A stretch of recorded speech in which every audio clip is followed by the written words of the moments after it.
Tillis with Wake Up at the top, and then Jennifer, Someone Close from the album Things Don't Change Until They Do. Self-described as tears on the dance floor aesthetics meet with polyphonic nostalgia-inducing patterns, coming-of-age breakbeats, and heartstring-tugging classical ambient on an album that sounds completely unlike anything else you will hear this year. That's Jennifer. Wow. The whole album, I went through the whole album today in preparation and really, really enjoyed listening to that stuff, man. Well, I was articulating to you, I think, before the show, that those two songs take me to a place where I was when I first heard Jamie T. Yeah. Which is like, year 10, shaved head, catching the bus. Shaved head? Yeah.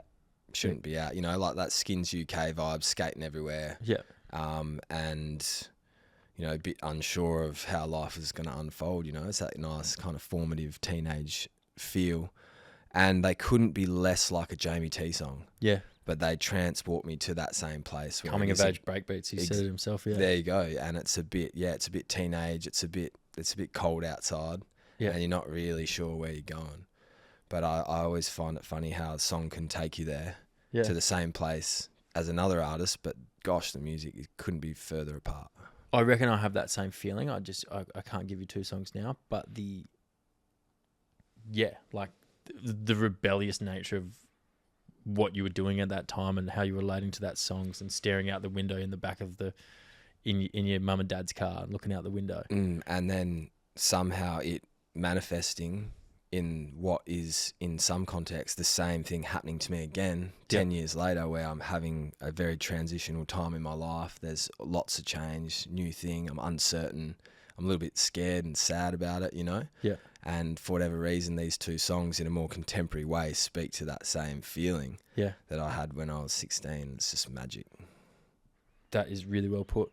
I'm going to ask you again what you've been reading. Off air, we discussed a little further. I am now a firm believer in Graham Hancock. There is no way that humans built the pyramids. What else are you reading though, Tom?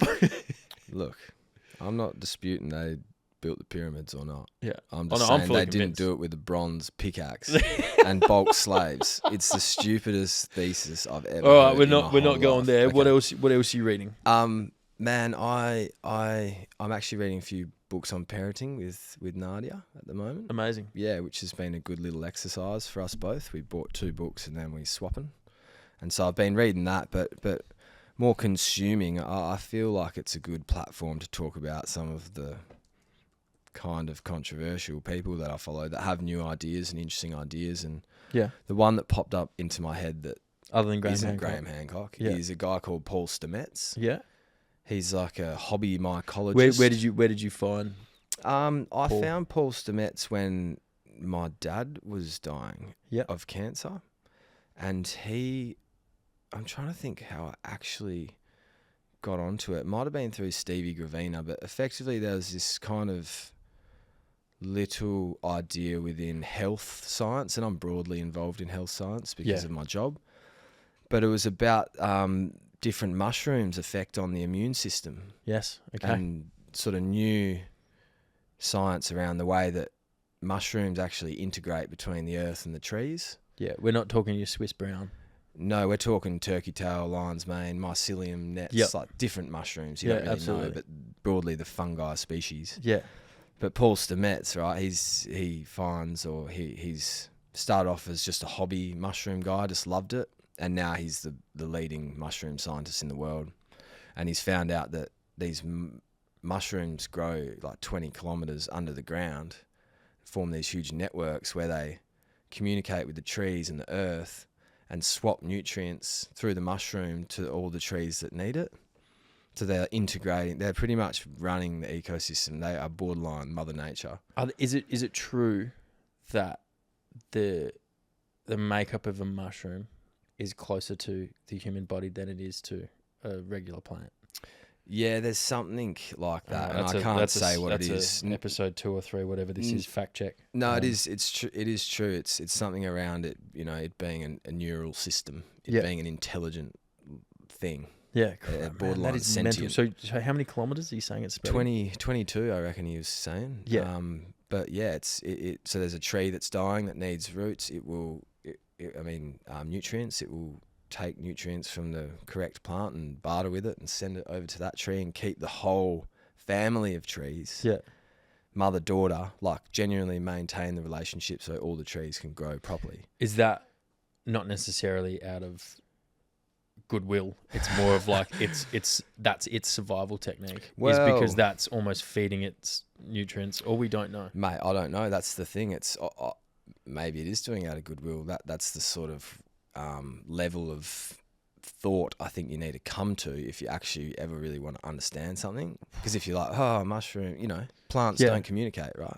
That was taken. That was like, if you said plants spoke to each other 2 years ago, 3 years ago, you'd be told you're stupid.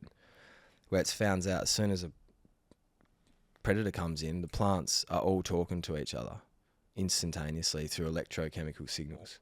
So they all put their buds in and they all go into protection mode together. Did you know that? No, I did not. My partner Lauren, I love her, bless her, but she speaks to her plants every morning to encourage them to grow. And it's scientifically proven that plants with negative talk and negative energy put towards them will not grow. If anything, start to die.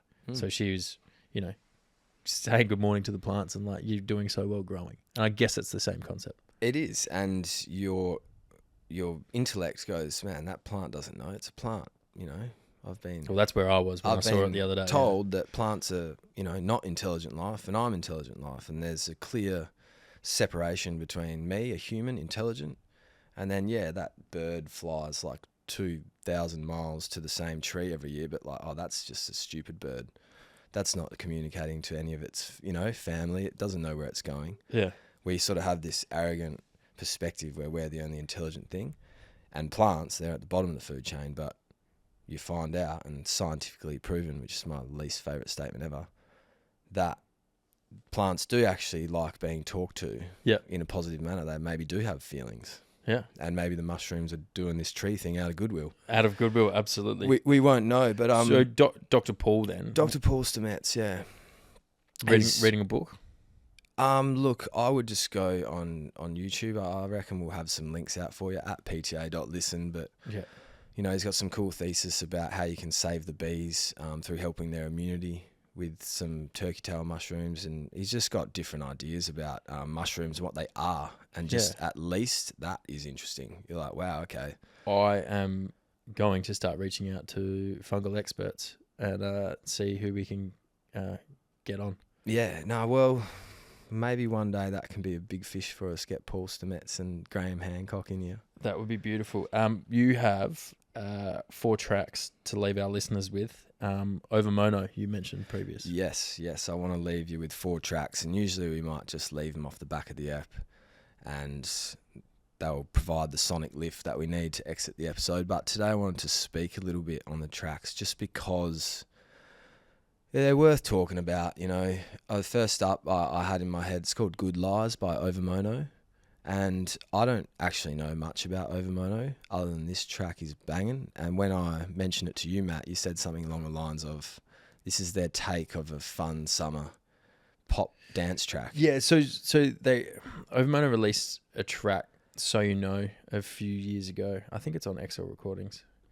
And yeah, it's huge. And it's a bit more underground and it doesn't have that poppier sense to it, but Good Lies is like a smash hit pop track, and I guess that's the take. That's it, and I it's so crispy that I want to play it for you.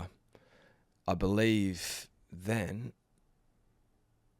we're going to head into another track that I absolutely froth to the max, and I wanted to speak about, and it's by a project called Mind Chatter. Mind Chatter. I'll get it up for you. I didn't pronounce that very well. We have, and I wanted to say projects. I'm not Daydreams by Mind Chatter. Daydreams by Mind Chatter, and this song I wanted to speak about it because the whole project, the name of the artist, Mind Chatter, Daydreams, the subject content of the song, the technical production, it all speaks to this TikTok brain, this new ADHD spec, can't concentrate, Yeah. got head noise, and I don't know how much of the project is dedicated to Or it. how intentional the relation is. Or how yeah. intentional it is. I'm sure it's intentional, and that's why Mind Chatter's a fantastic artist. But listen to this song, and be on the fourth listen, you'll realise how much of a piece of art this thing is because of that. The whole thing is cohesive, and the lyrics to the production to the album art to the name speaks to this problem that we all have, where it's like, my brain's getting infiltrated. Which can be boiled down to as simple as like attention span, essentially. That's it. And I just think it's a beautiful take on that perspective. Then we've got a song by Skin on Skin. Yes. Called The Way You're Touching Me. This is a Tom Barrass special. Shout out Ted. Shout out Ted. It's got a bit more funk in it. It's a bit more naughty, and I think that'll go nicely before we end it with some Effie. And I think I've told the story. And if not, you're going to hear it about how I caught the techno bug. And you were with Ted at the time, weren't you? I was with Ted, and anyway, I've caught the techno bug, and I've got to play this song by Effie. It's called Mad, and it's a bit more young boy, but I tell you what, it's a banger, and I hope you enjoy it. Absolutely. That's all for us. Is there any housekeeping? No housekeeping. We shouted out all those beautiful people who helped us create this set. Thanks for joining me today, bro. At PTA.listen. Thanks to all our audience. We love interacting with you. Please hit us up on the playlist, on the music. Sorry if that no doubt was shit. I didn't mean to It go wasn't. there. It wasn't at all. It was organic. I'm actually going to listen to that on the way home. And that's what we love. So please hit us up. We love the interaction. Keep the songs coming. And hey, please enjoy these tracks. We'll see you next week.